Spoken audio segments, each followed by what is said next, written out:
One afternoon, I'm lying on my back in an alpine meadow in Alberta's Rocky Mountains, the most beautiful afternoon, hanging out with my horse, and all of a sudden a earthquake took place, and I jumped up. What the heck? And it was a herd of wild horses. Wow.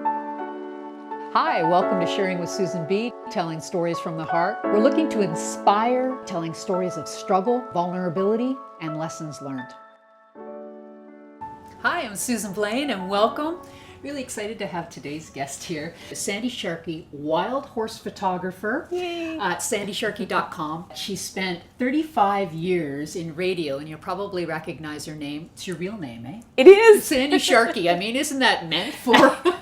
That's why I became a radio announcer. That's right, exactly. But as a kid, you wanted to be a veterinarian or a marine biologist.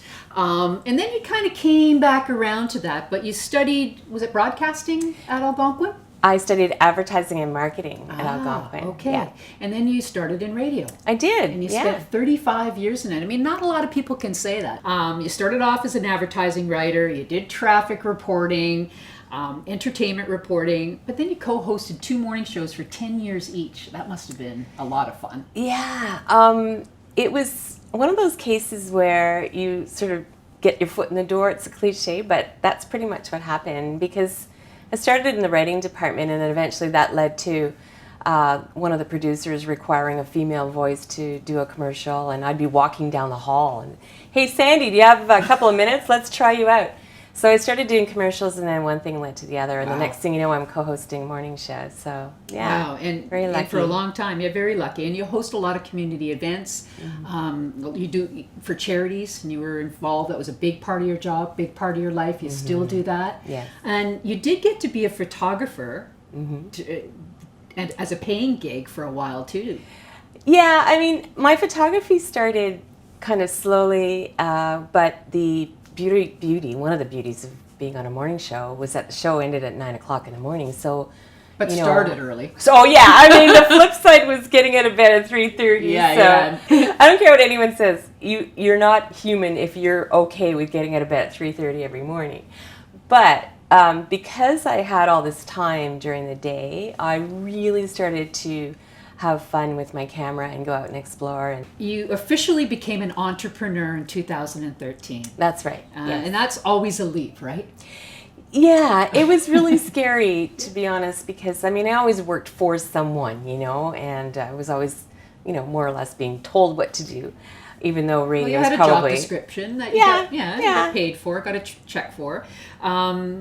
But now you're a wild horse photographer, and you travel all over the world, living the dream. But we have to talk about why horses and that trip that you took when you were 21 years old. My dream of horses was starting to sort of fade because I didn't really have opportunities to ride and all that kind of thing.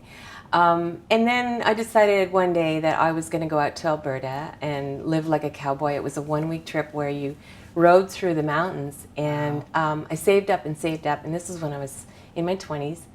And then when I got to the trail, met the people I was going to be with for the following week, I was assigned a horse. His name was Jim. And so I got on Jim's back, and within about 20 minutes I was in excruciating agony, and it became evident that there was no way I could ride, and I didn't know why. I had horrible agony in my legs and my hips. So it was really quite sad, but for the following week, me and my horse Jim just hung out. We didn't go on the trail rides with everyone else.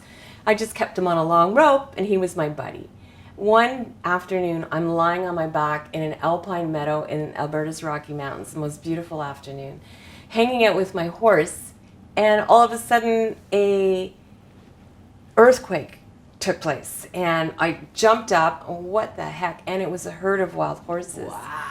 That ran by me and my horse Jim, and I saw this. I thought, wow, it was a life-changing experience for me. I had tears pouring down my face.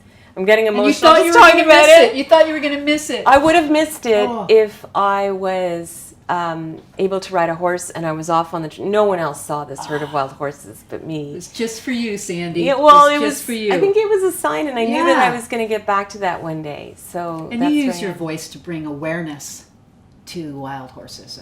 Yes, over the years I've become quite immersed in the issues that affect wild horses, and wild horses are in a grave situation right now, and especially in North America, especially in the American Southwest, where they're viewed as competition for public lands with cattle and grazing and oil industry, mining, all those things, all the special interest groups that deem the horses as competition for land usage and forage, and so the horses are being rounded up by the thousands, and their future is very, very terrible right now. So I like to use my photography to raise awareness for the issues and hopefully add people's voices to help the horses. And her photography is stunning.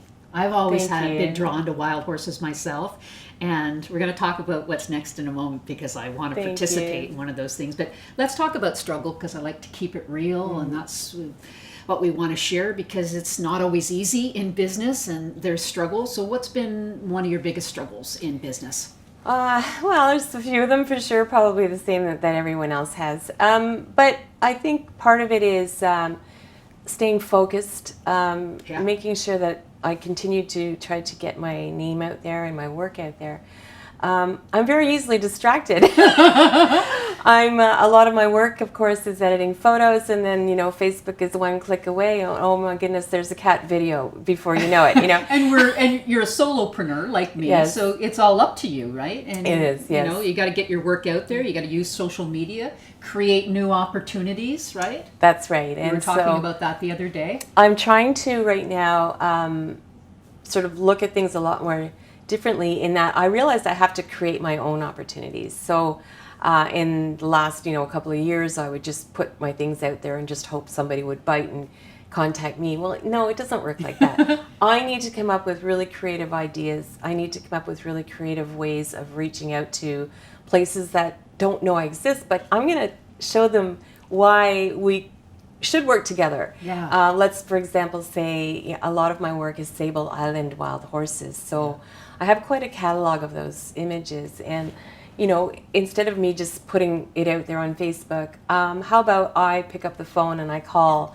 a hotel in Halifax that has some bare walls and some opportunities to put my Sable Island horses on their walls. Which is a perfect place for that. Exactly. I love it. Those are the kinds of things I want to try to work on. Yeah. What's been one of your biggest personal struggles? Well, I'm not alone in this notion that you look at other people who are doing the same thing that you're doing, or maybe not exactly the same, but they're doing similar work, and you see their successes, and you think, oh, gee, why can't that happen to me? And and then I started to realize, there's strength in being a team and working together or acknowledging others. Yeah. So I've worked over the last, I'd say 18 months. This is something that I'm getting better at and better at.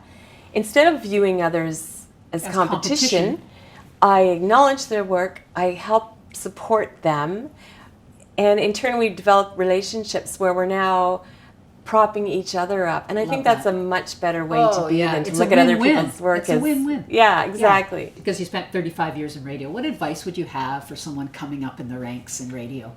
In radio? Oh, interesting. I would say, the model of radio is much different now than the bulk of my career. I've been out of radio for 2 years now, so it's not like a crazy difference in the last 2 years, but it's definitely morphing into a different direction where it's a lot more, you're not just a radio announcer anymore, you're a content provider and you're blogging, you're doing all these things that are separate from what I used to just do, which was just turn on a microphone and talk to the listeners.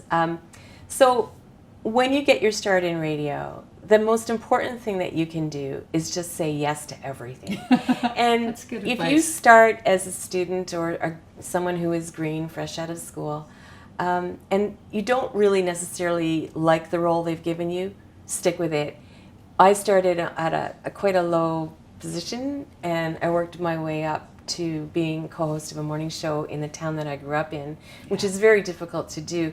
But I didn't say no to anything they ever threw at me, and I just continued to just be positive and happy. It was a great school, right? Exactly. That's what it was. So if you say yes to everything, you continually learn and grow. And I think that's great advice. What's next for Sandy Sharkey? Well, I'm branching out to become a host for photography trips now, and in the works right now, I'm going to be guiding some people to Sable Island. And I know that's a bucket list trip for a lot of people, Yes, and I'm really it's one of anxious to mine. do that. It's very difficult to get on Sable Island, and when you do, there's a little tiny group that will be there. It's not something that, there's large amounts of people. No.